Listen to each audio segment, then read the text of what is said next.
ना करे।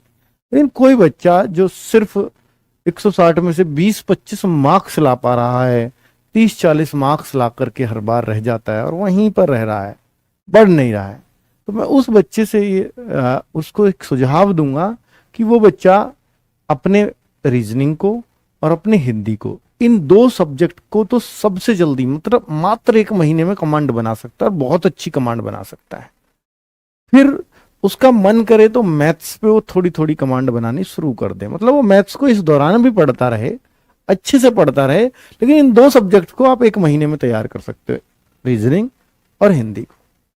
फिर मैथ्स को रेगुलर पढ़ पढ़ के 2 से 3 महीने या 3 से 4 महीने में अच्छा किया जा सकता है कि आप आराम से 20 में से 14-15 क्वेश्चन कर पाए। लेकिन अगर आपको 20 में से 20 करने तो फिर आपको 5-6 महीने की मेहनत लगती है ना। तो फिर आप एकदम श्योर होते हैं कि यार मैं तो मैथ्स पूरा कर दूंगा, हर सेट में पूरा कर दूंगा।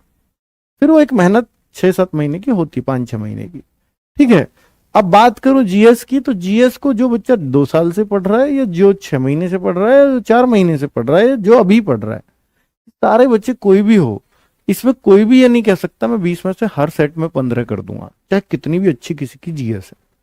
तो इसलिए उससे बहुत ज्यादा नहीं घबराना है, पर इतना जरूर पढ़ लेना कि यार जो कॉमन बुक्स होती हैं, जैसे अपनी येलो बुक है या आपके पास हमने एसएससी जीडी की ही जीएस बुक दे रखी है, उसमें पूरे प्रीवियस ईयर दे रखे हैं आपको कहाँ से कैसे क्वेश्चंस बन रहे हैं, उसको पढ़ लो या येलो बुक पढ़ लो, जो आपको बेस्ट लगे। आपके लिए एसएससी जीडी की ही बुक बेस्ट है जीएस की, उसको पढ़ लोगे तो आपको एक नॉर्मल समझ जो 20 में से आपको ये है कि 8-10 क्वेश्चन हर सेट में करा देगी।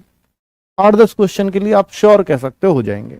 मैं कह रहा हूं कोई भी बुक पढ़ लो, 20 में से 15 की श्योरिटी कोई नहीं देगी, 8-10 की अगर कोई बुक दे रही है तो वो बेस्ट है। ठीक है, और ये ऐसा मत मानना बच्चों कि मैं 8-10 कह रहा हूं यार फिर बुक पढ़ने का क्या फायदा।